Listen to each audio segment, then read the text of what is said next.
പ്രധാന വാർത്തകൾ. ഈ പരിപാടി നിങ്ങൾക്കായി സമർപ്പിക്കുന്നത് Amrutveni hair elixir for women. Azure Builders, building beyond blue. NEET പരീക്ഷയിലെ ക്രമക്കേടുകൾ വിദ്യാർത്ഥികൾക്ക് വലിയ അനീതി വരുത്തി വെച്ചിട്ടുണ്ടെന്ന് മഹാരാഷ്ട്ര മുഖ്യമന്ത്രി ദേവേന്ദ്ര ഫഡ്നാവിസ്. മെയ് 3 നടന്ന നീറ്റ് 2026 പരീക്ഷ റദ്ദാക്കാൻ നിർബന്ധിതമാക്കിയ ചോദ്യപേപ്പർ ചോർച്ച വിവാദത്തിന്റെ പശ്ചാത്തലത്തിലാണ് മുഖ്യമന്ത്രിയുടെ പരാമർശം. അതേസമയം മഹാരാഷ്ട്രയിൽ ചോദ്യപേപ്പർ ചോർച്ച വിവാദത്തിൽ വിദ്യാർത്ഥി ആത്മഹത്യ ചെയ്തു.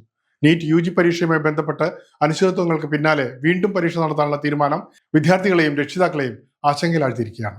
രാജ്യത്തെ മെഡിക്കൽ പ്രവേശനത്തിനായുള്ള ഏറ്റവും പ്രധാനപ്പെട്ട പരീക്ഷയായ നീറ്റ് UG വീണ്ടും നടത്താനാണ് തീരുമാനം.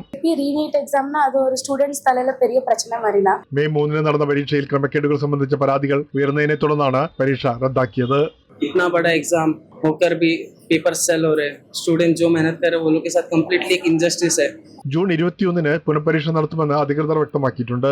ദേശീയ തലത്തിൽ പരീക്ഷ നടത്തിപ്പിന്റെ ചുമതല നാഷണൽ ടെസ്റ്റിംഗ് ഏജൻസിയായ NTA-ക്കാണ്. ഈ മാറ്റം മെഡിക്കൽ പ്രവേശനങ്ങൾ മാത്രമല്ല ഫാർമസി, എഞ്ചിനീയറിംഗ് ഉൾപ്പെടെയുള്ള വിവിധ കോഴ്സുകളിലേക്കുള്ള പ്രവേശന പ്രക്രിയയെയും ബാധിക്കുമെന്നാണ് വിലയിരുത്തൽ. അധ്യാപകനായ ശിവകുമാർ പറയുന്നത് ഇങ്ങനെ: Here it was a huge loss because of the cancellation of the NEET examination. Many of our students, one of the student she had tried for the second attempt and probably she was supposed to get around 695. After the examination, she calculated her marks and all. Okay, and she was supposed to get 695. And this year she was going to get in a very good college. But due to this cancellation of the examination, there is a huge loss.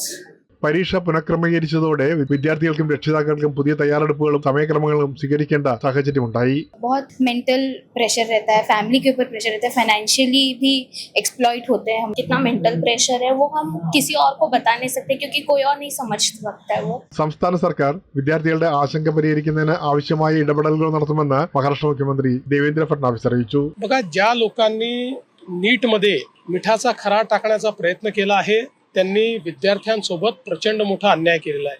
आणि आता केंद्र सरकारने आणि जी काही exam authority आहे यांनी याचा cognisance घेतलाय, याची पाळंमुळं खणून काढलेली आहेत, अटक देखील झालेली आहे. आणि मला विश्वास आहे पुढची नीटची परीक्षा जी आहे ही अतिशय योग्य पद्धतीनं त्या ठिकाणी होईल. कुठल्याही प्रकारे कोणाला त्याच्यात गडबड करता येणार नाही. വീണ്ടും പരീക്ഷ നടത്തുന്നത് സുതാര്യത ഉറപ്പാക്കാനുള്ള നടപടിയാണെന്ന് അധികൃതർ വിശദീകരിക്കുമ്പോൾ അനിശ്ചിതത്വം അവസാനിപ്പിച്ച് പ്രവേശന നടപടികൾ വേഗത്തിൽ പൂർത്തിയാക്കണമെന്നാണ് വിദ്യാർത്ഥികളുടെയും രക്ഷിതാക്കളുടെയും ആവശ്യം. There are many cases of suicide going on. The government should take note into it. Not everyone are mentally prepared to do it all again. And we want justice also that we have give exams for.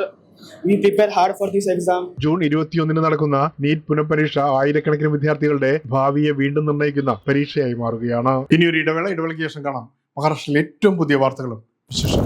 കാറ്റ് വിരിക്ക പൂവഴി സിരിക്ക കാറ്റിൽ നടന്നാലും രാഗപ്പിറക്ക